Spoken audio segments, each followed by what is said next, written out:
अस्वलाच्या केसामधून ओवा शोधणं खूप सोपं आहे, पण जावळीच्या जंगलातून जर माणूस हरवला तर तो शोधणं खूप कठीण होऊन जाईल. लहान लहान मुलं आम्हाला ते रोप वगैरे बघितलं ना, बॅगा चोर वगैरे बोलायचे.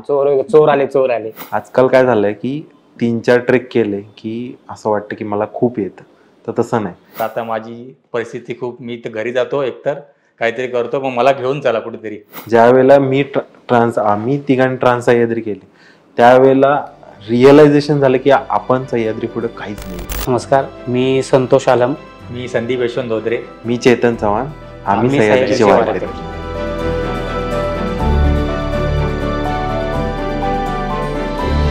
ट्रान्स सह्याद्री म्हणजे ह्या मोहिमेला नाव कसं पडलं तर नाही का, सह्याद्रीची जी मुख्य रांग बोलतो आपण, जी दक्षिण उत्तर आहे आणि ज्या पूर्व पश्चिम गेल्यात ह्या उपरांग आहेत, ज्या आपल्या गड किल्ल्यांच्या वेगवेगळ्या बघायला भेटतात. जशा म्हणजे अजिंठाची रांग असेल, सातमाळ रांग असेल किंवा कळसुबाई रांग असेल. पण तशी पश्चिम घाट जो बोलतो आपण, कोकण आणि देशाला जोडणारा, म्हणजे घाटमाथ्याला आणि सह्याद्रीला जोडणारा जो रांग जी आहे, जी मुख्य रांग सह्याद्रीची, ती उत्तर दक्षिणी. आणि ते नाशिकमधल्या साल्हेर किल्ला जो आहे, म्हणजे किल्ल्याच्या अजूनही पुढे आहे. पण किल्ल्याचा जर आपण विचार केला, त्या किल्ल्यापासून सुरू होते आणि कोल्हापूरचा आणि गोव्यानजीक जे बाँड्री आहे पारगड किल्ला, तर तिथे ती संपते. तर असा मी साल्हेर ते पारगड हा 31 दिवसाचा प्रवास केला चालत. सुरुवातीला असं झालं की सगळा प्लॅन होता तो संतोष दादांचा होता, असं म्हणायला काय हरकत नाही सुरुवातीला.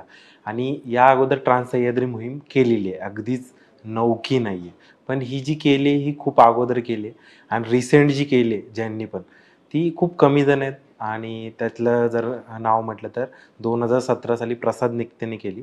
आणि सेकंड लॉकडाऊन ज्यावेळेला होता त्यावेळेला ऋषिकेश उबे यांची जी टीम होती, 7 सह्याद्री वाटतं का सफर सह्याद्री, असं दोघांपैकी कन्फ्युजन आहे मी, पण त्या 7 सह्याद्री त्यांच्या ग्रुपने केले होते. तर त्यांनी ही एक्झिक्यूट केली. आता संतोष दादांचं पूर्ण प्लॅनिंग होतं त्याच्यामध्ये पूर्व.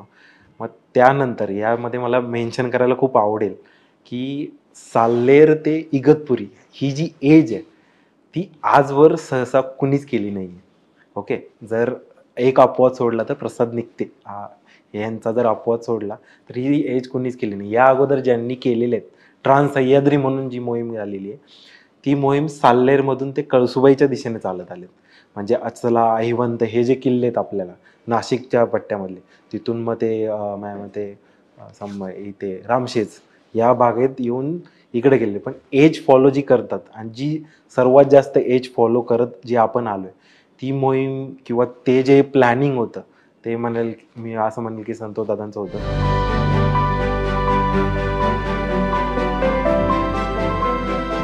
रायगड परिवाराअंतर्गत आम्ही ट्रान्स सह्याद्री मोहीम सुरू केली. याच्या अगोदर परिवाराचे ट्रिक खूप लीड केले. म्हणजे रतनगड ते हरिश्चंद्रगड असेल, हरिश्चंद्रगड ते नाणेघाट असेल, नाणेघाट ते भीमाशंकर ते लोणावळा, असे एक हा ट्रान्स सह्याद्रीचे छोटे छोटे पार्ट केले. पण असं एक जाणवलं, अरे आपण कधीतरी करायला पाहिजे ना हा ट्रान्स सह्याद्री, पूर्ण सह्याद्री बोलतो, तर हा सह्याद्री एकदा तरी फिरायचा. आणि असं बऱ्याच वेळा झालेलं, पण ते कुठं ते एकदम प्लॅनमध्ये ते येत नव्हतं. 3 वर्षापासून आम्ही बऱ्याच ठिकाणी ते सगळं चर्चा व्हायच्या. परिवारातले पण हा करायचं करूया, पण मुहूर्त काय लागत नव्हता. आणि हे प्लॅनिंग करायचं 3 वर्षापासून चालू होतं करायचं. पण आम्ही 2 महिने प्रॅक्टिस करत होतो रनिंगची, वजन घेऊन चालायचे. कारण तुमच्या बॅगेमध्ये 15-17-18 किलो वजन असणार. ते तुम्हाला 30 दिवसात तुम्हाला ते जमलं पाहिजे ना, तर 5 दिवसातून परत घरी यावं लागेल, असं होणार. तर ते 2 महिने आम्ही प्रॅक्टिस करत होतो. रोज सगळ्यांचा एक ग्रुप बनवला होता, त्याच्यामध्ये रोज आम्ही काय करतोय ते अपडेट असायचं. सुरुवात जी आमची होती ना, म्हणजे प्लॅनची, आम्ही कुकर घेतला होता. 2 किलो तांदूळ, म्हणजे अगदीच कुठं काय भेटलं नाही तर 2 दिवस तुम्हाला रानात राहायचंय ह्या तयारीने आम्ही ते सगळं कॅरी केलं होतं.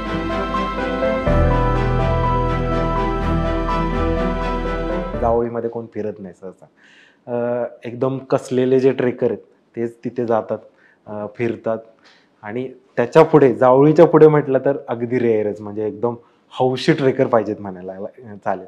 आणि जावळीमधलं ना एक वाक्य आहे, म्हणजे माहीत नाही एक्झॅक्ट मी सेम बोलेल असं माहीत नाही, पण एक वाक्य आहे की अस्वलाच्या केसामधून ओवा शोधणं खूप सोपं आहे, पण जावळीच्या जंगलातून जर माणूस हरवला तर तो शोधणं खूप कठीण होऊन जाईल. त्याच्यामुळं खूप घनदाट आहे. आणि तिकडं जे असणारं एक बोलतात ना रुरल एरिया आहे तिथे खूप, जिथे खूप अनटच एरिया आहे, त्याच्यामुळे खूप हरवणे वगैरे किंवा दिशा समजत नाही किंवा तिथं प्रकाश, ह्या सगळ्या गोष्टी, वन्य प्राण्यांची भीती असते. त्याच्यामुळे स्थानिक माणूस न घेता तिथं तर जाऊच नाही. पूर्वीच्या काळात कसं असेल याच्यापेक्षाही भयानक असेल. पण आताही तसं फिरण्यास खूप मर्यादा येतात आणि खूप लोक त्या पट्ट्यामध्ये आता खूप कमी राहतात. आणि जी घाटावरची जी एजवरती आम्ही गेलो, एज फॉलो केली म्हणजे 2 भागांची, जी पश्चिम घाटाची. तर बऱ्याच ठिकाणी गावांमध्ये लोक, अर्धे गावातली लोक घरच बंद आहेत, लोक राहत नाहीत. त्याच्यामुळं वाटा एकतर बुजलेल्या आहेत, तुम्हाला गायडन्स व्यवस्थित भेटत नाही. ते तुमचं ट्रेकिंगचं कौशल्य म्हणजे तुम्ही कशा दृष्टीने ते भौगोलिक याचा हे करताय तर ते कसं तिथं लागतं.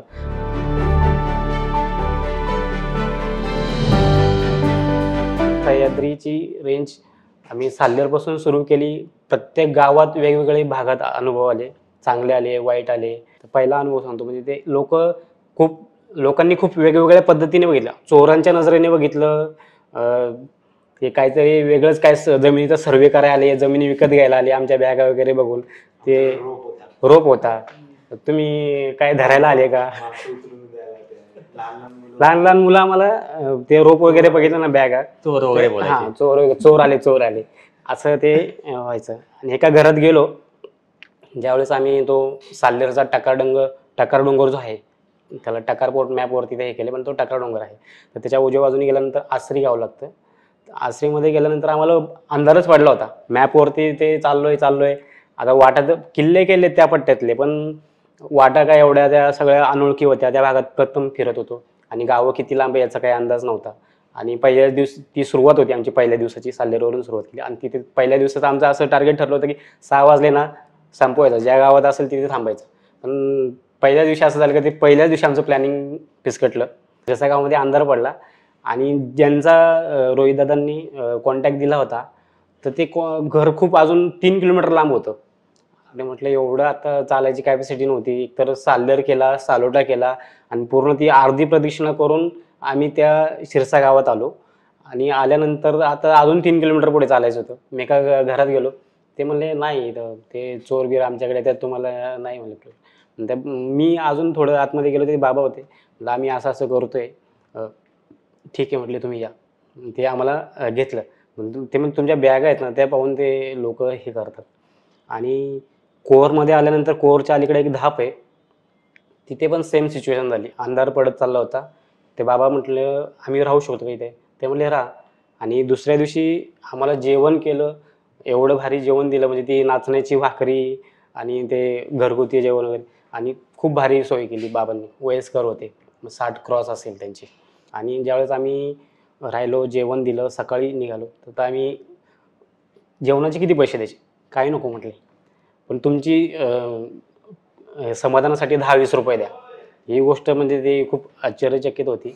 ही गोष्ट अपेक्षित नव्हती, 10-20 रुपये, आणि ते पण तुमच्या समाधानासाठी, एकतर पैसेच घेत नव्हते. तर आम्ही अवाक झालो. नाशिकचा एक किस्सा मी सांगतो. आमच्याकडे सकाळचं जेवण आम्हाला दिलं एका कुटुंबाने आम्हाला, आणि आम्ही असं जात होतो. दुपारचं जेवणासाठी आम्ही एक जागा बघवतो. तर असंच वाटेने जात होतो. तितक्यात आम्हाला एक कुटुंब होतं, सुरेश गावित त्यांचं नाव, शेतकरी कुटुंब होतं. त्यांनी आम्हाला लांबून हाक मारली, कुठे चाललंय? बोललो आम्ही चाललोय. त्यांना वाटलं आम्ही शिर्डीला चाललोय पायी चालत. तर त्यांनी साईराम साईराम बोलत आम्हाला हाक मारली. बोललो या आमच्या घरी, या जेवायला वगैरे, या आमच्या शेतात बसा. त्यांनी आम्हाला जबरदस्ती घेऊन गेले, त्यांच्या शेतात बसवलं. आम्ही बोललो आमच्याकडे जेवण आहे. ते बोलले नाही नाही, आमच्याकडचं पण जेवा. त्यांच्याकडचं सगळं जे जेवण होतं ते सगळं जेवण आम्हाला घेऊन आले आणि आम्हाला शेतामध्ये बसवलं. बोला आमच्याकडचं पण जेवा. आणि पूर्ण त्यांच्याकडे जेवण, ते स्वतः जेवले नाहीत, पण त्यांनी आम्हाला जेवण दिलं. बोले आमचं जेवण पहिलं जेवा आणि मग तुम्ही जेवा तुमच्याकडचं जेवण. तर आम्ही त्यांच्याकडचं पण जेवण जेवलो, मग आमच्याकडचं पण जेवलो. तिथे मस्त त्यांच्या शेतामध्ये थोडा वेळ झोपलो, आराम केला आणि मग पुढे निघालो. एकदम मस्त कुटुंब होतं ते. मग ते रेडेखिंडीत आलो, तिथं ताक पिलो. आणि मी माझ्या आयुष्यामध्ये एवढं कधी ताक पिलं नसेल, एवढं ट्रान्स आहे म्हणजे ताक पिलो. आणि एक किस्सा असा आहे, म्हणजे ते आवपे गावाच्या अलीकडंच आम्ही संध्याकाळचं 6 वाजता पोहोचलोय. आणि ते बाबा, म्हणजे आम्ही नाणेघाट ते नाणेगाडे भीमाशंकरच्या रेकीला. तर त्यावेळेसची ती ओळख होती 2-3 वर्षापूर्वीची. ते बाबा भेटले आणि ते मध्येच त्या घरामध्ये आम्ही त्यांनाच घेऊन गेलो होतो रेकीच्या वेळेस एक अर्ध्या टप्प्यातल्या वाटेला. तर ते भेटले, मग ती ओळख निघाली. त्यांनी हांडावर ताक दिला आणि चौघांनी आम्ही संपवलं, हांडावर ताक संपवलं. 2-3 बॉटल भरून घेतल्या आणि बाकीचं पिल्लं येतात. म्हणजे तुम्ही घरी जे ताक पिता संध्याकाळी 6 वाजता. आणि तिकडचा एक किस्सा मी सांगतो, तो आपला पावसाचा. ते ताक पिऊन आम्ही निघालो आणि मग पावसाचं सिच्युएशन झालेली, प्रचंड पाऊस भरलेला, पूर्ण पडणार एवढं माहीत होतं. काय करायचं, मागे तर जाऊ शकत नाही. मग आम्ही निघालो पुढेच, आणि पुढे निघालो तर आम्हाला रस्त्यात पाऊस लागला. प्रचंड भिजलो आम्ही. मला वाटतं आपण 2ला चाललेलो, 2 गावात ना, 2 गाव आंबे हातून आम्ही 2 गावात चाललेलो. मागे फिरू शकत नाही. मग शेवटी आम्ही डिसिजन घेतलं की पुढेच जायचं. मी प्रचंड चौघं पण प्रचंड भिजलो. मला तर माझं सांगतो एक्सपिरियन्स, मला थंडी वाजायला लागलेली खूप. मी यांना बडवायला लागलो, यार काहीतरी करूया आपण, काहीतरी करा, पण आपल्याला लवकरात लवकर मुक्कामी ठिकाणी घेऊन चला, कारण मला खूप थंडी वाजायला लागलेली. मागे जाऊ शकत नाही, पुढे पण जाऊ शकत नाही. मग आम्ही 2 गावात आलो. तिथे पण अंधार पडला आणि प्रचंड पाऊस चालू होता. 2 गावात पडला, प्रचंड पाऊस चालू होता. बोललो आता आपल्याला अहुपेमध्ये जायचं होतं आम्हाला मुक्कामाच्या ठिकाणी. गाडी पण नाही, अंधार पडला. मग एक देवाच्या कृपेने गाडी आली. मग आम्ही त्या गाडीला हात केला, त्यांना विचारलं आम्हाला एक थोडंसं 2-3 किलोमीटर पुढे सोडा अहुपे गावात, कारण की माझी परिस्थिती खूप खराब झालेली, मला थंडी वाजत होती. मग ती गाडी होती, ती बैलांची गाडी होती. ती पूर्ण गाडीमध्ये त्या पूर्ण शेण होतं. मग त्या गाडीमध्ये आम्ही पाय टाकले, तसंच शेणामध्ये त्या उभं राहिलो. आणि मग त्यांनी आम्हाला, ती ॲक्च्युली चालली दुसऱ्या गावात, पण त्याला आम्ही रिक्वेस्ट केली की आम्हाला सोडा त्या गावात. तो बोलला ठीक आहे मी सोडतो तुम्हाला. मग त्याच गावात त्याने आम्हाला सोडलं. मग एक तो किस्सा होता. आणि परत मग आम्ही गेलो, तिथे जेवलो. नंतर आमचे कपडे वगैरे प्रचंड भिजलेले, माझी स्लिपिंग बॅग पण भिजलेली. मग मी थोडा शहाणाच होता, अति शहाणा होतो. मी ते सगळे कपडे माझ्या बॅगेतले काढले, एका ठिकाणी ठेवले सुकेल म्हणून. या लोकांनी आपल्या आतमध्ये ठेवल्या बॅगा, मी सुकण्यासाठी मस्त स्लिपिंग बॅग वगैरे काढून ठेवली आणि झोपलो आम्ही. दुसऱ्या दिवशी मी उठलो, बोललो सुकले असतील कपडे आपले, घेऊन यायला गेलो तर बघतो तर कपडे ते अजून डबल ओले झाले. कारण एवढा दव पडलेला ना, तर मी यांना खूप बडबड लागला, यार आता माझी परिस्थिती खूप, मी तर घरी जातो एकतर काहीतरी करतो, पण मला घेऊन चला कुठेतरी, उन्हामध्ये घेऊन चला. तर मग तशीच स्लिपिंग बॅग वगैरे पॅक केली. मग आम्ही पुढे गेलो, एका ठिकाणी ऊन लागलं. मग तिकडे आम्ही सगळे कपडे काढले बॅगेतले आणि सगळे सुकत ठेवले सगळ्यांनी. ती एक सिच्युएशन एक होती सांगण्यासारखी.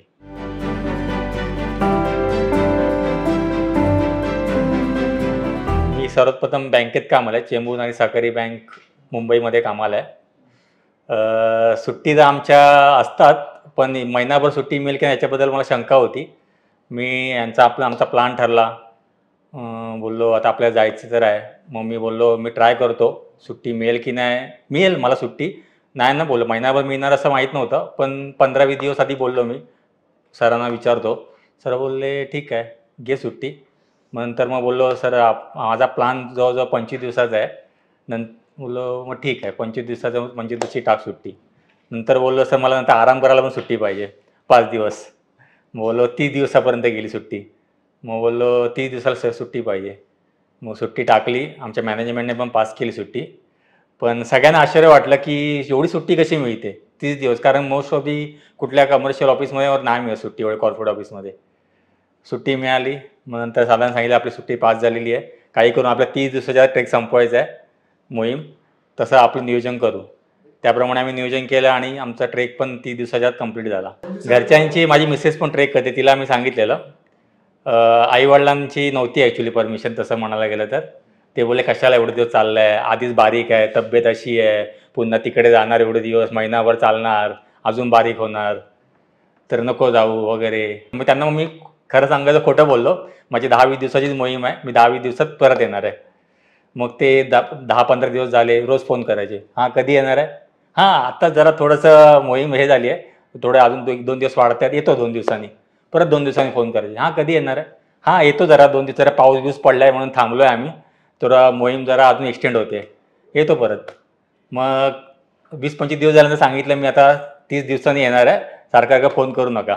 मी अगोदरच लिव्ह भरून दिल्या होत्या. म्हणजे मी कंपनीत जॉबला आहे, त्याच्यामुळे 3 शिफ्टमध्ये मला काम करावं लागतं.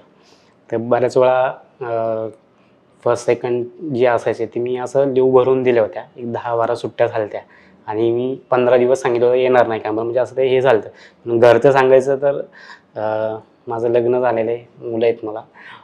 तर दिवाळीच्या सुट्ट्या मुलीला भेटल्या होत्या, पहिलीलाच टाकल्या आता. तर त्याच्यामुळे ते थोडंसं ते हे प्लॅनिंग केलं का दिवाळीच्या याच्यामध्येच जायचं आपल्याला. माहेरी पाठवून दिली तिला, 20 दिवस माहेरी होती, त्याच्यामुळे घरचं टेन्शन गेलं. आणि आईला सांगितलं होतं 15 दिवस चाललोय बाहेर. सेम असंच काय येतो ते 30 दिवस कव्हर करून घेतलं. माझं सांगायचं होतं, मी IT वाला आहे, IT मध्ये सॉफ्टवेअरच्या ह्याच्यामध्ये. त्याच्यामुळं मला ॲक्च्युली 15 दिवसाची अशी वर्षातून सुट्टी असते. आणि ह्यांच्यासारखं माझं लग्न नाही झालेलं आहे, त्याच्यामुळे एक काय बोलतात, एक प्लस पॉईंट होता माझ्याकडे. फक्त आईवडिलांनाच मनवायचं होतं आणि गर्लफ्रेंड पण नाही, त्याच्यामुळे तर अजूनच बेस्ट की असा कुठलाच ताप नव्हता. तर दिवसा मला ना आई वडिलांचं होतं की हा चला, सकाळी फोन केला, अरे कुठेच, दुपारी एक झाला की हा पोचला, जेवलास का, संध्याकाळी. अगदी काही असं दिवसभरात जास्त फोन करणार असं कोण नव्हतं. ऑफिसमध्ये 15 दिवस सुट्टी या अनुषंगाने मी 21 दिवसाची घेतली होती, सिक लिव्ह वगैरे असं मॅनेज करून. पण माझा पूर्वी असा विचार होता की रायगड किंवा पन्हाळा किंवा विशालगड इथपर्यंतच राहायचं. पुढची मोहीम जर माझी सुट्ट्या एक्सटेंड नाहीच झाल्या, होणार नव्हत्या, पण एक किस्सा झाला आणि ते जे मी करतोय हे सगळं बघून मॅनेजर बोलला, बाबा ठीक आहे, तू राहा किंवा करूनच ये जे काय असेल, आणि झालं ते मॅनेज.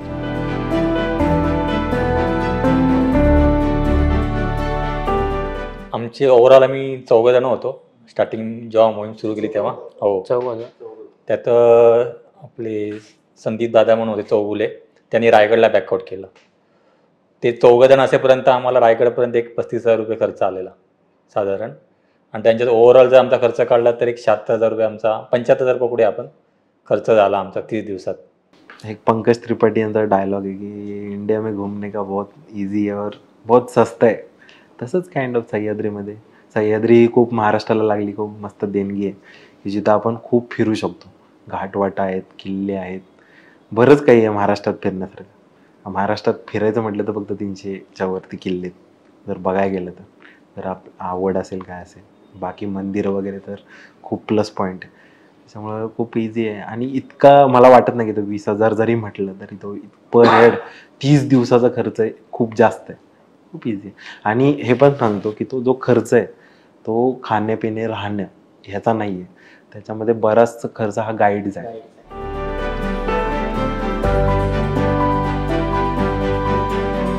बाकी जर किस्सा सांगायचं म्हटलं तर हेळवाक या ठिकाणी खूप राग आला होता एका गोष्टीचा, म्हणजे की सह्याद्रीमध्येच. आता आम्ही स्पष्टच सांगायला तर तो हेळवाकचा किस्साच सांगतो काय झाला होता.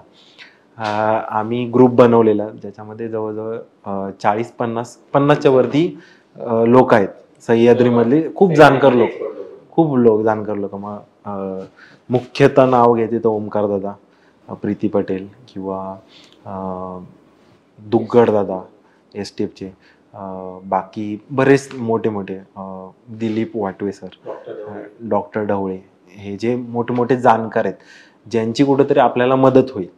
ओके, यापुढे सह्याद्रीमध्ये कुठलाही आम्ही या रूटमध्ये जाणार आहोत तर आमचे राहुलदादा शेलार यांनी आम्ही पुढचा नियोजित आम्ही या विचार करतो की या रूटने जायचं. रूट फायनलाइज तेव्हाच होणार ज्यावेळेला आम्ही पुढे जाणार त्यावेळेला. आणि आम्ही हेळवाकला पोहोचलो.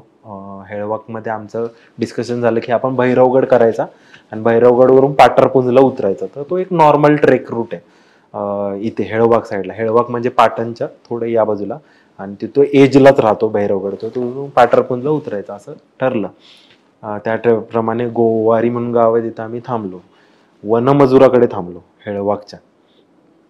त्याला आम्ही विचारलं की इथे कोर झोन आहे का किंवा बफर झोन आहे का, आणि बफर झोन जरी असला तरी इथं परवानगी लागते का. त्यावरती काही उत्तर नव्हतं, मौन होतं त्यावेळेला त्याचं.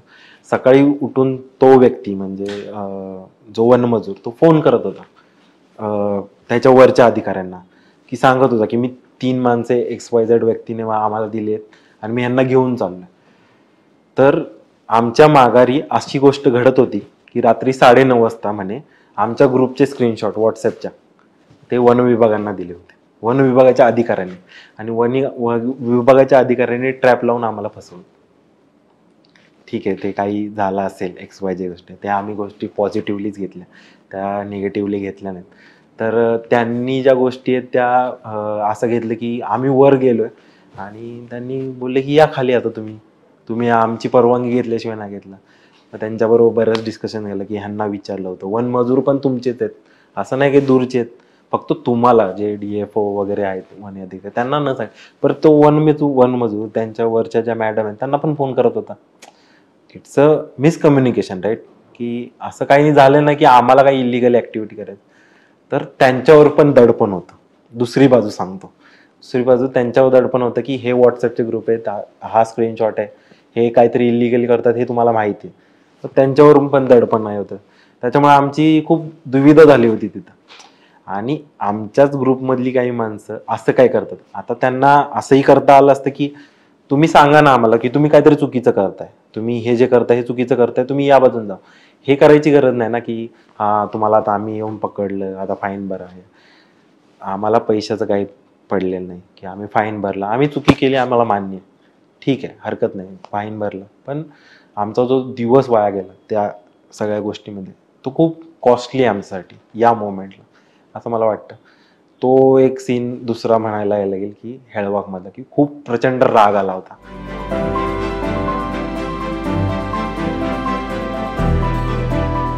आजकाल काय झालंय की 3-4 ट्रेक केले की असं वाटतं की मला खूप येतं, तर तसं नाही. ज्या वेळेला आम्ही तिघांनी ट्रान्स सह्याद्री केली त्यावेळेला रिअलायझेशन झालं की आपण सह्याद्री पुढे काहीच नाही, किंवा आम्ही जे एवढं फिरलो ते काहीच नाही. सह्याद्री अजून खूप बघण्यासारखं आहे. म्हणजे आम्ही फक्त केलं ते एक रूट झालं, म्हणजे बोलतात ना 1% म्हणू शकतो, पण अजून 100% फिरायचं बाकी. इतकं एक ट्रेक झाला, 1% झाला ट्रान्स सह्याद्री केला तर.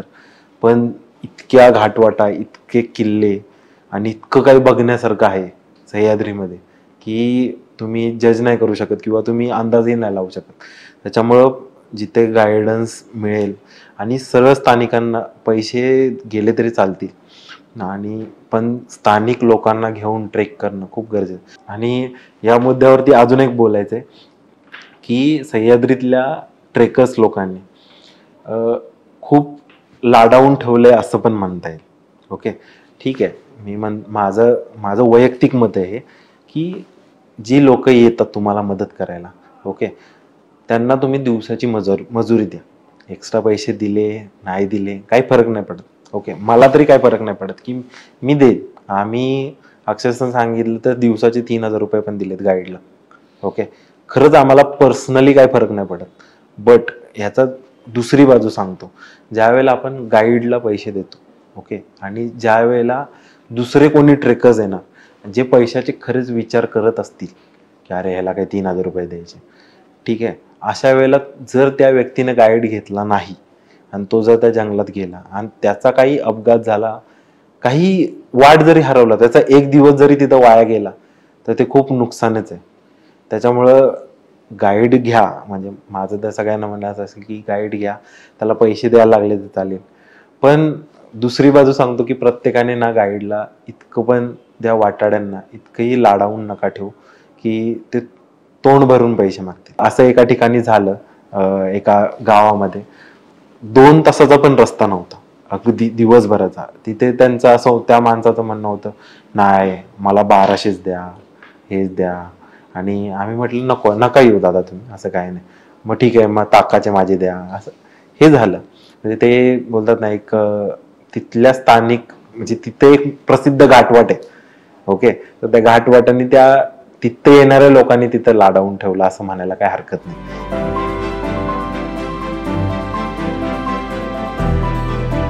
अगदी सांगायचं झालं ना तर गुगल मॅपवरती पायवाटा भेटणार तुम्हाला, तर व्यवस्थित शोधायचं म्हटलं तर.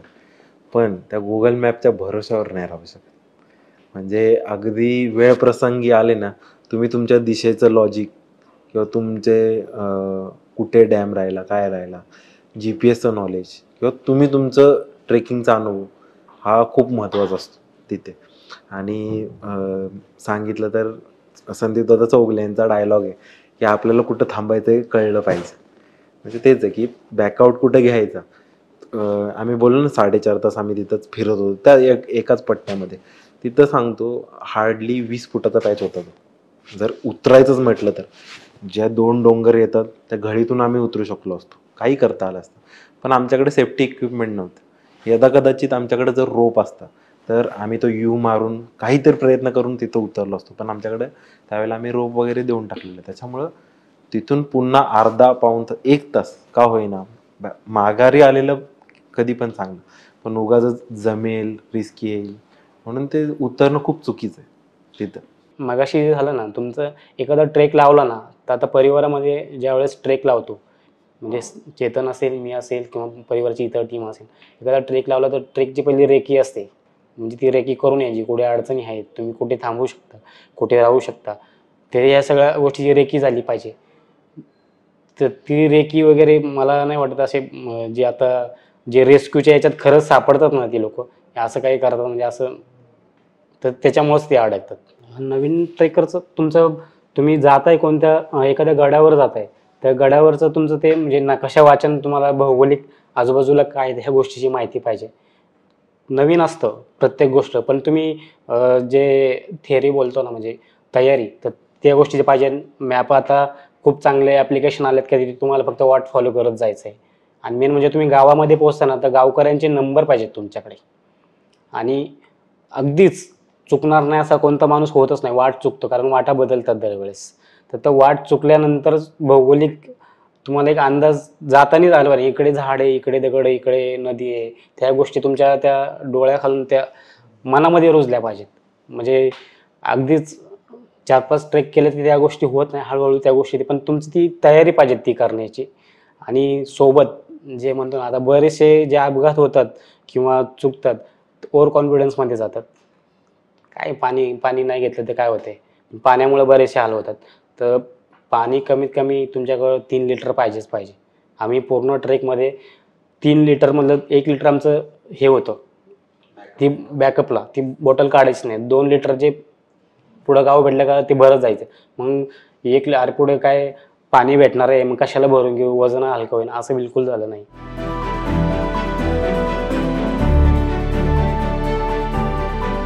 रीलच्या बाबतीत सांगतो, एखादा जर फोटो टाकला, एखादा रील टाकला, एखाद्या जागेवर गेले, फोटो काढले, व्हायरल झालं, ओके, सह्याद्री ज्याने टाकलाय त्यानेच बघावं असं काही नाही, ओके.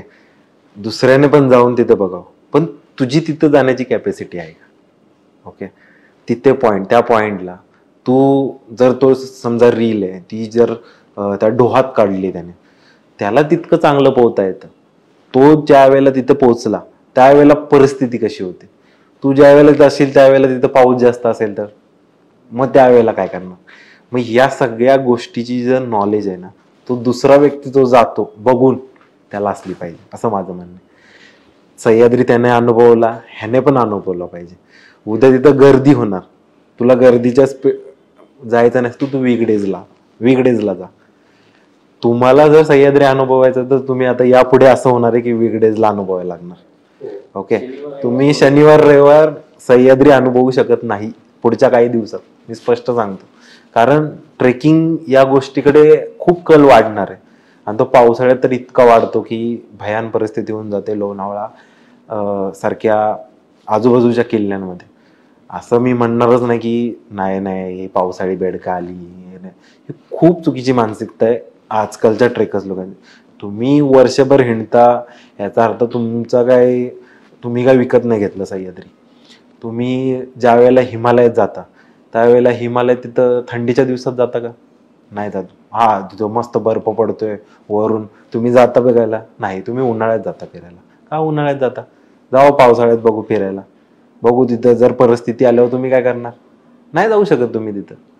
तुम्ही ज्या वेळेला हिमालय फिरायचा त्यावेळेला तुम्ही जशी अनुकूल परिस्थिती बघता, तुम्हाला जास्त आनंद मिळेल अशी ज्या वेळेला परिस्थिती द्यावी, तसंच आहे इतर लोकांचं. सह्याद्रीमध्ये काय करतात, सह्याद्रीमध्ये पावसाळा बघून येतात. हा आम्हाला सवय, आम्हाला आवड आहे म्हणून ठीक आहे. त्यांना आवड नाही म्हणून, त्यांना ज्या वेळेला फिरायचं आहे, त्यांना ज्या वेळेला अनुकूल परिस्थिती वाटते त्यावेळेला ते फिरतात. तिथं त्यांना टोकायचं पावसाळी बेडकं म्हणून, ही खूप चुकीची मानसिकता आहे.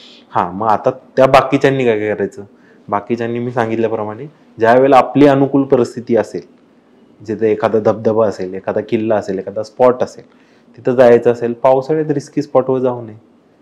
तुम्ही इतर वेळेला जा आणि तिथे जाऊन त्यानं फोटो काढला त्या कड्यावर जाऊन, तुम्हीच काढावा असं नाही. तुमची कॅपॅसिटी असेल तर काढा ना.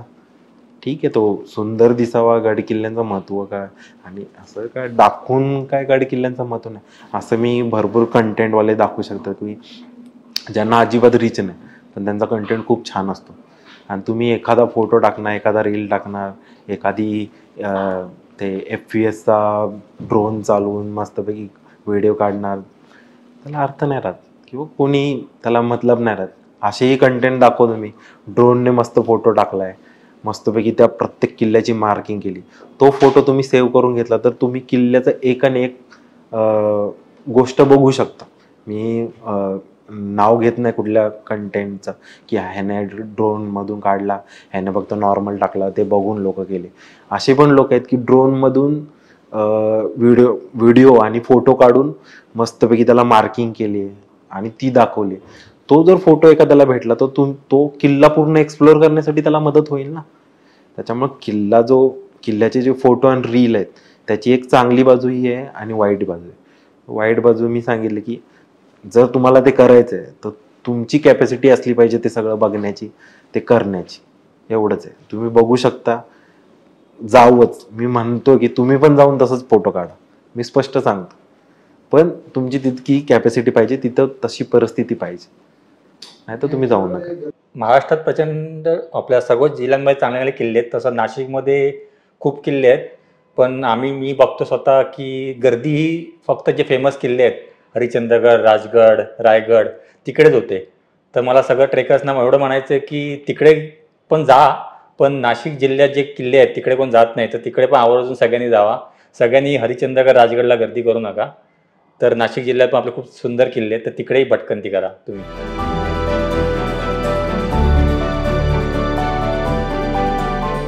हा ट्रान्स सह्याद्री करताना नाही का, हे 1 दिवसाचं किंवा 1 महिन्याचं 3 महिन्याचं प्लॅनिंग नव्हतं, हे आमचं 3 वर्षाचं प्लॅनिंग होतं. त्यामुळे ते कुठं 2 वर्ष प्रॅक्टिकली आम्ही त्या प्लॅनिंगमध्ये प्रॅक्टिस करत होतो आणि नंतर ती कुठं गोष्ट सक्सेस झाली. 1 दिवसात उठलो म्हणजे अगदीच कोणी नवीन उठलं आणि 1-2 महिन्यात केलं असं नाही. कृपया करू नका. त्या गोष्टीला तुम्ही पूर्णपणे 100% प्लॅनिंग तुमचं हे द्या. त्या गोष्टीतली जी अनुभवी लोक आहेत त्यांना भेटा. आणि आम्ही हे करायच्या अगोदर ओंकार दादाला, प्रीती मॅडमना, सुशांत आनवेकर, त्यांचं नाव राहून गेलं सुशांत आनवेकर, त्यांना भेटलो, त्यांच्याविषयी हे कसं जायचं ते रूट डिस्कस झाले. आणि त्याच्यानंतर आम्ही सगळं आमचं हे असं जायचं 3 प्लॅन केले होते, ABC, हा नाही झाला तर तो नाही झाला तर तो, हे असं केलेलं.